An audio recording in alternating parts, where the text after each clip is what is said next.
He closed a 7-figure quarter, drove home, sat in the driveway for 40 minutes. Not because anything was wrong, because there was no one inside worth walking toward. That silence between achievement and emptiness has a structure, and the structure is not what anyone assumes.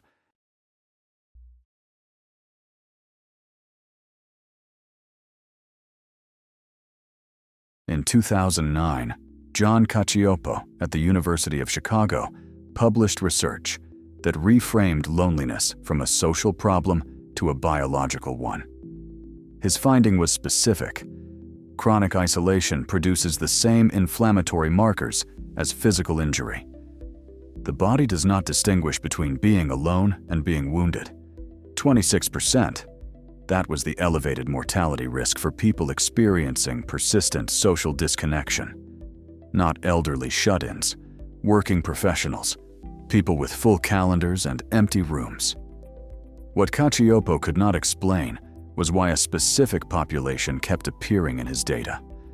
High agency, high achievement individuals, people whose professional lives demanded connection, were disproportionately represented among the chronically isolated.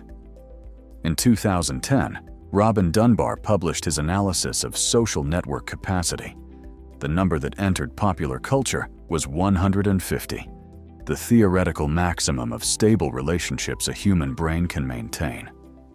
What received less attention was the finding within the finding. Individuals scoring highest on measures of goal-directed behavior maintained an average of 4.1 close relationships, not 150. Not 50. 4. The correlation was consistent enough to suggest something beyond personal preference, something mechanical.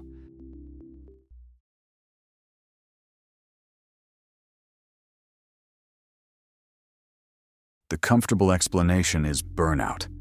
The slightly more sophisticated version is introversion, that driven people simply prefer solitude, and the disappearance is a feature of temperament rather than a consequence of ambition. Both explanations are wrong in the same way. They assume the isolation is a response, something that happens after the work is done, a recovery behavior.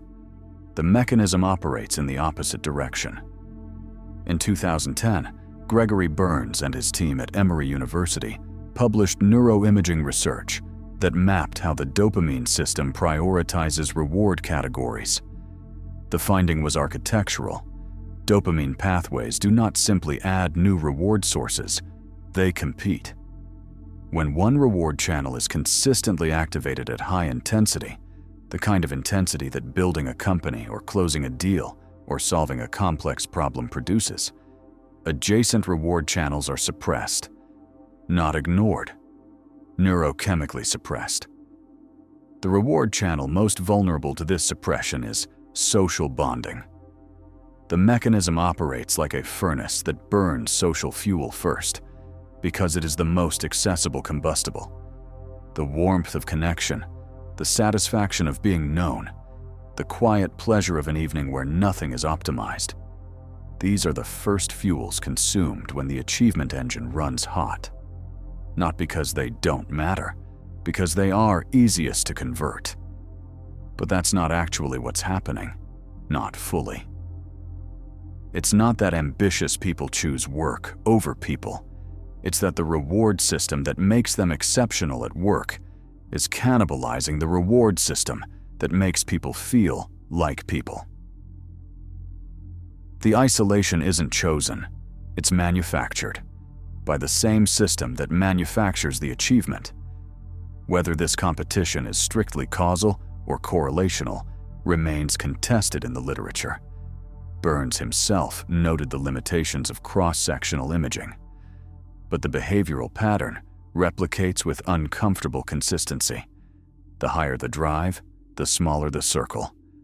Not because the driven person decided to shrink it, because the neurochemistry did.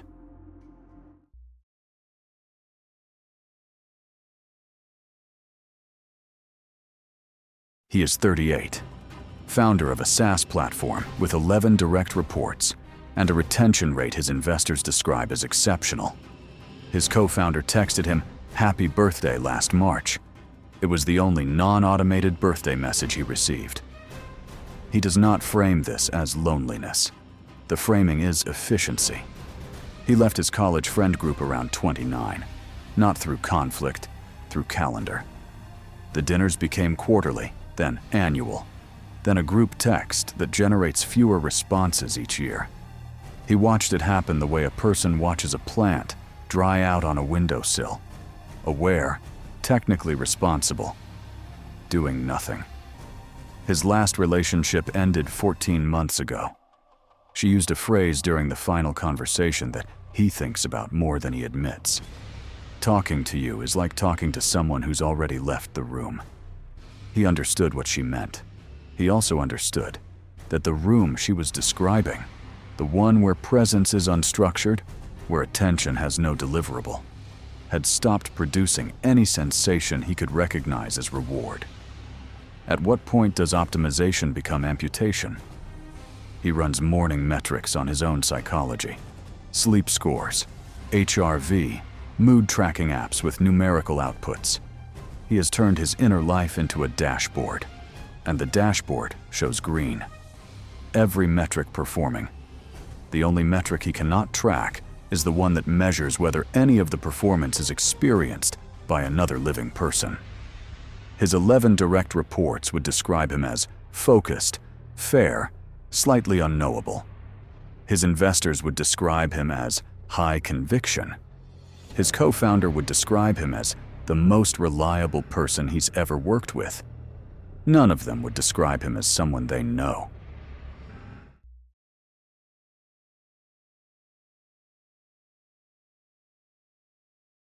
The standard reframe at this point in the analysis would be structural, that ambition creates isolation as a side effect, and the solution exists somewhere in the territory of balance, boundaries, intentional relationship building. That framing assumes the isolation is separable from the drive, a byproduct that can be managed while the engine keeps running.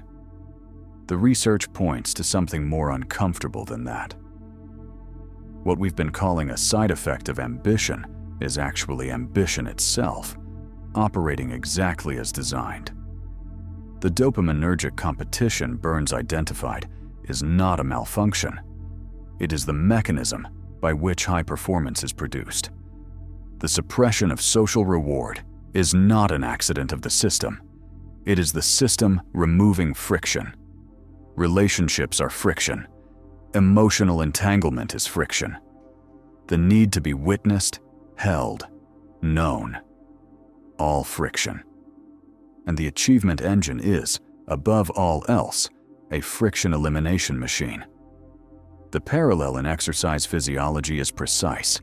Elite athletic training at sustained high intensity degrades immune function, not because the body is failing, but because it is reallocating resources away from defense and toward performance, the body consuming itself to perform.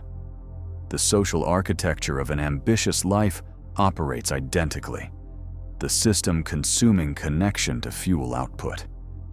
Each escalation eliminates another layer of connection, not through neglect, but through the same optimization that produces the achievement the person identifies as their core self. Which surfaces the structural problem. The ambitious person cannot separate themselves from the machinery. The drive is not something they have, it is something they are. And what they are is a system that converts human connection into professional output with increasing efficiency over time.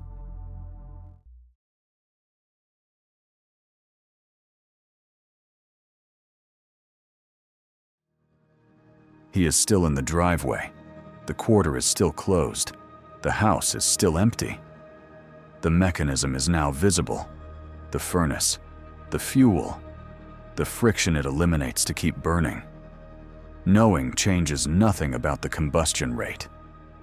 The question the research cannot answer, the question no framework resolves, is whether the thing that built everything is the same thing that emptied the room.